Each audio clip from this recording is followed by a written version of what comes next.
All right, so let's begin with Act 5, Scene 1. And this Act 5, Scene 1 can be known as battle scene, because in this scene we find that on the plains of Philippi, one side we have Octavius and Antony with their forces, and on the other side we have Brutus, Cassius, and their soldiers, their army. And we also come to know in this scene that somehow Brutus and Cassius, they have come to fight, but still they are a bit sure of their defeat. We will find Cassius being afraid, though it was his birthday on that day, but he was thinking of his death.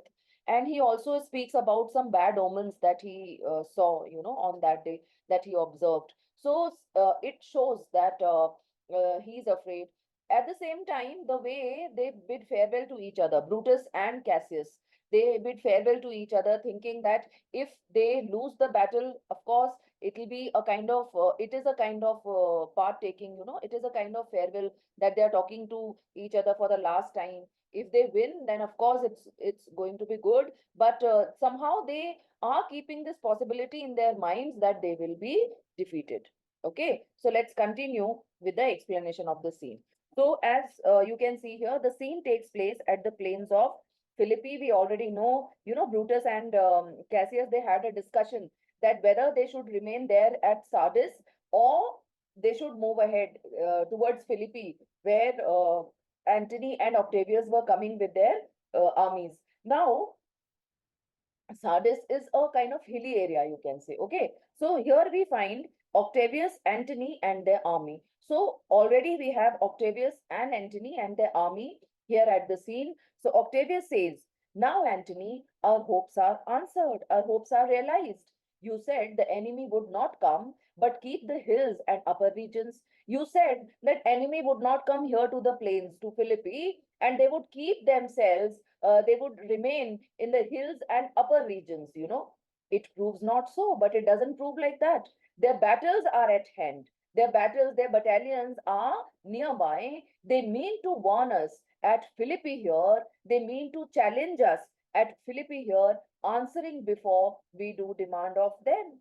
Answering, answering what? Answering our challenges, accepting our challenges before we demanded of them. We have made those challenges, right? They're answering our challenges before we have made them. For that, Antony says, "Tut, I'm in their bosom. It doesn't matter. I'm in their bosom. I know their hearts. I know what they intend, and I know wherefore they do it. I also know why they are doing it. They could be content to visit other places. They would be, they would want to visit other places, to go to other places, and come down with fearful bravery, and then come down with fearful bravery which is fearful also. In what way? That of course they are afraid, but from their exterior they would show that they are very brave, thinking by this face to fasten in our thoughts that they have courage, but it is not so. And they are doing this thinking by this face to fasten in our thoughts. They mean to give us a kind of indication that they are courageous, that they are brave, but actually they are not.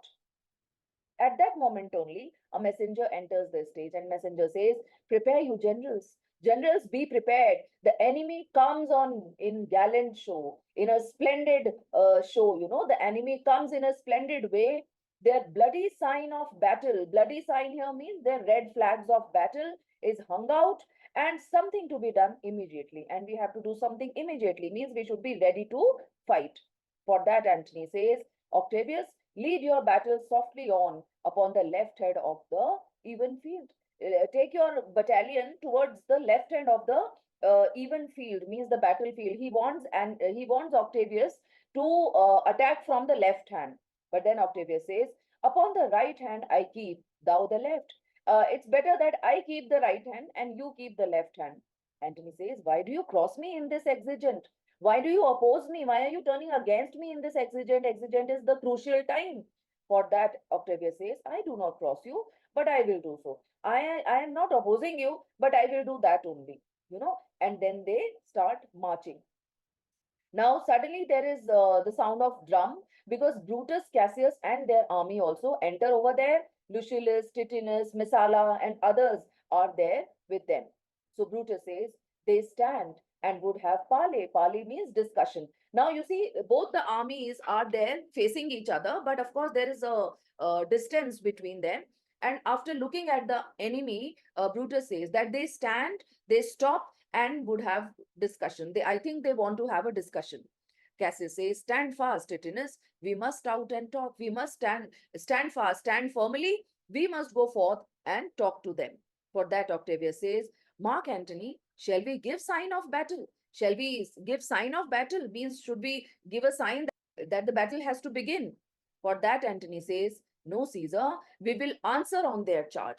We will answer on their charge. We will answer on their attack. Let them attack first. Make forth, move ahead.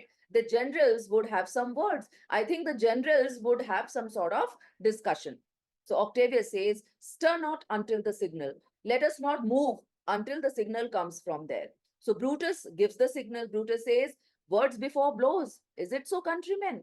Do you want words before blows? Do you want some sort of discussion before the war, before the battle? Is it so? Is it like this, countrymen? Octavius says, not that we love words better as you do. He says, of course, we can have a discussion, but not because we love words better. It's not that we believe in words the way you do. You know, he says this sarcastically to Brutus. Brutus says, good words are better than bad strokes. Octavius, Octavius, it is better that we must have good words than having bad strokes. For that, Antony says, in your bad strokes, Brutus, you give good words. Witness the hole you made in Caesar's heart, crying, long live, hail Caesar. He says, but Brutus, in your bad strokes, you give good words. You always take help of your good words in giving poor strokes. Remember the way you stabbed Caesar. Your words were very good, saying, long live, hail Caesar. But on the other hand, your stroke was really bad because you betrayed him. For that, Cassius says, Antony, the posture of your blows are yet unknown. But for your birds, they rob the hibbler bees and leave them honeyless. He says, Antony, the posture of your blows, how you attack, your blows are still unknown. We do not know. We will be able to see them when the war begins. But as far as your birds are concerned, they rob the Hibla bees. Now, Hibla is a mountain, all right, and many bees are there. It's an illusion. It's a mountain where many bees are found, and it is very famous for its honey. You know, so he says, but your words are so sugar coated that it seems as if you have robbed Hibla bees and you have left them honeyless. So, you know, why is he saying that? Because Antony, first he tried to win their faith. And that's why he was able to speak, you know, in the pulpit to the public. And then, of course, he betrayed them in a way. So that's why Cassius is saying so. For that, Antony says, not stingless too. The analogy you are using for Hibla bees, that I have made them honeyless, he says, I have made them stingless also, because I am going to use that sting. For that, Brutus says, oh yes, and soundless too. And you have made them soundless also. For you have stolen their buzzing, Antony, and very wisely threat before you sting. Because you have stolen their buzzing also. Bees always buzz. They give a kind of hint, you know, when they are around you. So they buzz so that the person comes to know that the bee is around. So he says, you are also using the same thing because you have given very wise threats before you sting. For that, Antony says, villains, you did not so. Of course, I buzz and I give a warning before attacking somebody, but you did not do so. While when your wild daggers hacked one another in the sides of Caesar, you never gave any kind of hint to Caesar when your daggers, they moved in the body of Caesar on the sides of Caesar. You showed your teeth like apes, you fawned like hounds, and bowed like born men, kissing Caesar's feet, whilst damned Casca, like a cur, behind struck Caesar on the neck. Oh, you flatterers. Now, Antony criticizes them like anything. He says that it's okay if I give warning before attacking. You never did that when you all stabbed Caesar one after the other. You know, at that time, you were grinning like apes. You fawned like hounds, you know, and Casca, like a dog, he stabbed Caesar on the neck from behind. Oh, you flatterers. For that, Cassius suddenly gets enraged. He says, flatterers. Now, Brutus, thank yourself. This tongue had not offended so today if Cassius might have ruled. Now, Cassius suddenly blames Brutus because Brutus only believed him. He says, Brutus, thank yourself that he is able to insult you in this way. Otherwise, if Cassius might have ruled, means if you had listened to Cassius, his tongue would not have offended you like this. Then suddenly Octavius says, come, come, the cause. If arguing make us sweat. Okay, let's begin. Come, come, the cause, the reason of our action. If arguing make us sweat, if we can be tired of arguing this much, the proof of it will turn to redder drops. The proof of our arguing, the proof of our cause, that we are fighting for a cause, it will turn to redder drops. Look, and then he draws the sword and he says, I draw a sword against conspirators. Look, I draw a sword against conspirators. If I'm fighting against conspirators. When think you that the sword goes up again? Do you think that this when do you think that the sword may go up again? Means it may be sheathed, it can be kept in the scabbard again. Never. Till Caesar's 33 wounds be well avenged. No, it will not go inside its cover till 33 wounds of Caesar are not taken revenge of, or till another Caesar have had its slaughter to the sword of traitors, or till another Caesar, means Caesar himself comes to added slaughter, to increase the slaughter to the sword of traitors. For that, Brutus says, Caesar, thou cannot die by traitors' hands unless thou brings them with thee. Then suddenly, when he brings out Caesar, so for that, Brutus says, Caesar, you cannot die by traitors' hands unless you have traitors in your own company. He is also blaming Octavius and Antony that they are traitors. Why? Because they are fighting, they are doing all this because they want to have power. For that, Octavius says, so I hope, even I hope so. I was not born to die on Brutus's sword. For that, Brutus says, oh, if thou were the noblest of thy strain, if you were, means if you were to die with my sword, your death will be the noblest of your family. Young man, thou couldst not die more honorable. You could not die more honorable if you are able to die with my sword. For that, Cassius suddenly says, a peevish schoolboy. He's just an ill-tempered, childish schoolboy, worthless of such honor. He should not be given this honor, joined with a masker and a reveler. Why?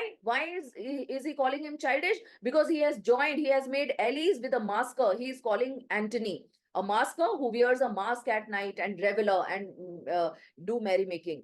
For that, Antony suddenly says, old Cassius, still quiet. Then Octavius says, come, Antony, away, let's go from here. Defiance, traitors, hurl we in your teeth.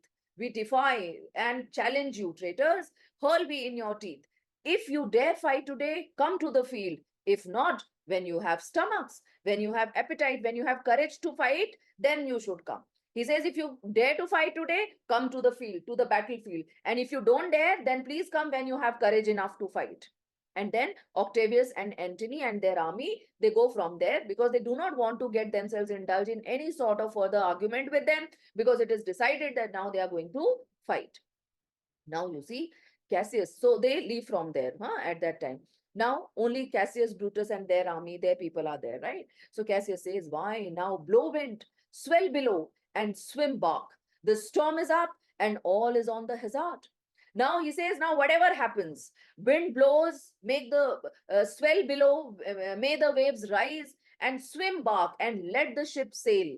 Means we must fight now. The storm is up and all is on the hazard and everything is at risk.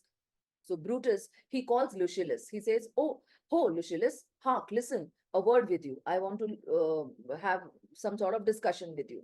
So Lucius says, my lord, yes, my lord. And then Brutus and Lucius, they start talking to each other separately. Now, at that time, Cassius calls Messala. Messala, so he says, what says my general? Messala, then Cassius says, Messala, this is my birthday. Means today is my birthday.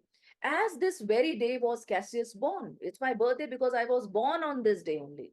Give me thy hand, Messala. Be thou my witness that against my will, as Pompey was, am I compelled to set upon one battle all our liberties. He says that you should bear the testimony, you should bear the witness that against my will, as Pompey was. Now he gives the example of Pompey. Actually, at the battle of Pharsalia, Pompey had to fight against his better judgment against Caesar. And because of that, Pompey lost. Okay, so he says that you please bear the witness that I am fighting this against my will, as Pompey was fighting against his will, but I am compelled to set upon one battle all our liberties. I am compelled to put all our liberties on one battle. You know that I held Epicurus strong and his opinion. So Epicurus was a Greek philosopher, and he had a philosophy that these omens, omens are like kind of intuitions of something bad happening, intuitions of ill intuitions. So he says that Epicurus was a Greek philosopher who believed that these omens were not to be trusted because they are nothing but superstitions, right? So he says that that I held Epicurus strong and his opinion. I used to believe Epicurus's philosophy.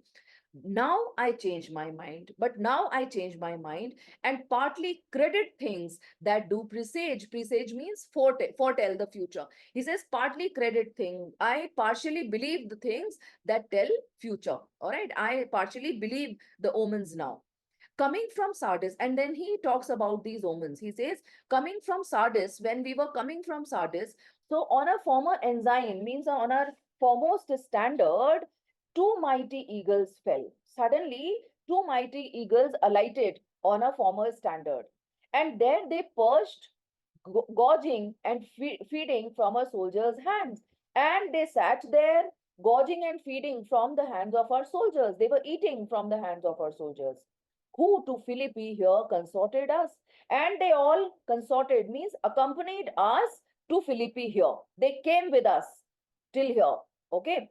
This morning, are they fled away and gone? And this morning, they are gone. They have fled away. And in their stead, at their places, do ravens, crows, and kites fly over our heads and downward look on us as we were sickly prey. And now at their places, because eagle is supposed to be a very boldest and the strongest bird, it soars the highest in the sky. वो सबसे ऊंचा उड़ती है. Okay, that's why it is called a royal bird. So he says that when we started our journey from Sardis, we had two eagles who fell, on our standards, and they were feeding from the hands of our soldiers, and they accompanied us till here to Sardis. But today only, this morning only, they fled away and they are gone. And in their places, now we are having ravens, crows, and kites, and they are flying over our heads and looking at us downward as if we are sickly prey, as if we are their prey. Their shadows seem a canopy. Canopy is the sky covering most fatal, under which our armies lies ready to give up the ghost. And they form a kind of covering over our heads, and their shadows seem, it's a kind of covering. Their shadows is a kind of covering over our heads, which is most fatal, under which our armies are lying, ready to give up the ghost. For that, Misala says, believe not so. Don't give all these thoughts don't give way to all these thoughts. Cassius says, I but believe it partly. I believe it partly. I believe it partially, for I am fresh of spirit and resolved to meet all perils very constantly. He says, I believe them partially because I am, fresh spirited. I am resolved. I am determined to meet all dangers very constantly. I'm ready to meet all dangers, whatever may follow.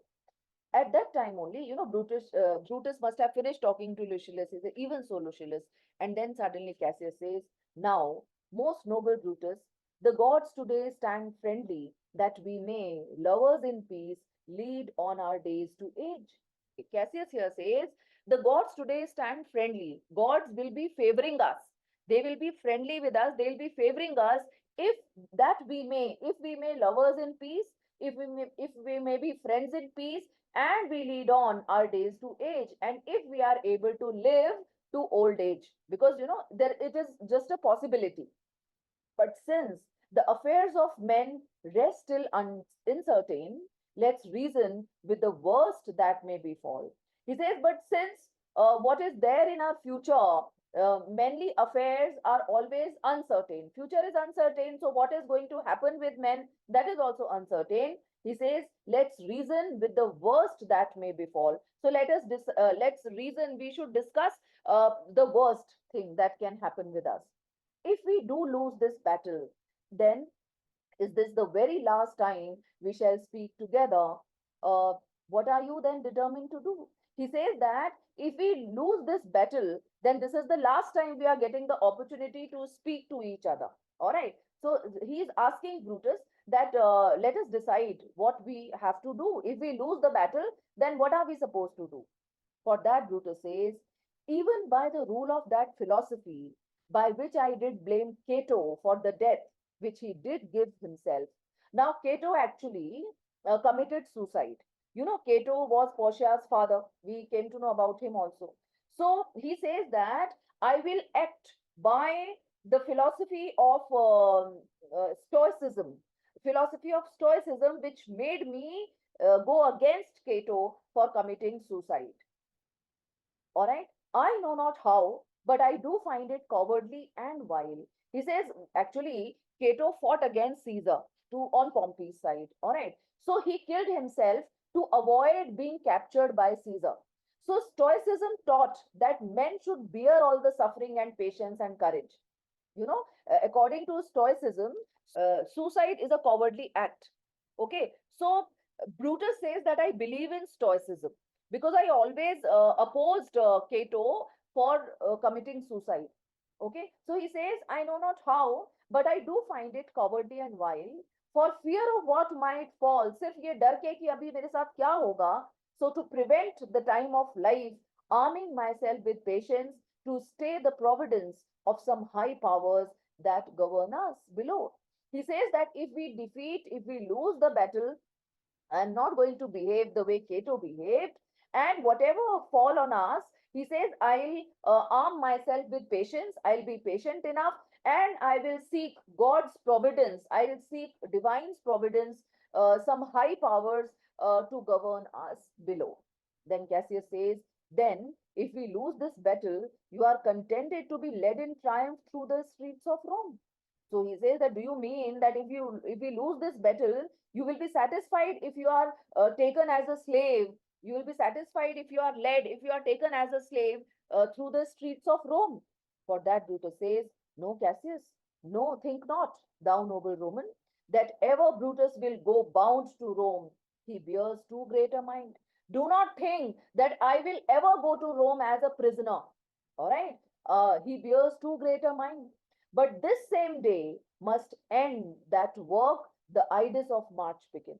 He says that this day only, today only, this day only is going to decide, is going to, somehow wrap up, is going to conclude what all began on the ides of March. And whether we shall meet again, I know not, and I don't know whether we will meet again or not. Therefore, our everlasting farewell take. Forever and forever farewell, Cassius. If we do meet again, why, we shall smile. If not, why then this parting was well made. He says, let us make a final farewell because we don't know whether we are going to meet again or not. Of course, if we meet, then we'll smile, we'll be happy. But if not, so it will be a well made parting. For that, Cassius also says, forever and forever farewell, Brutus. If we do meet again, we'll smile indeed. If not, it is true. This parting was well made. Then Brutus says, why then lead on? Let's move on. Oh, that a man might know the end of this day's business ere it come. He says, he just wishes that he could know the result of this day, of this battle. But it suffices, but it satisfies that the day will end and then the end is known. Of course, if we are not able to know the end beforehand, we are, at least we should be content enough that, of course, the day when it has begun, it has to end also, and then the result will be known. Come ho, away, let's go from here, and then they exit.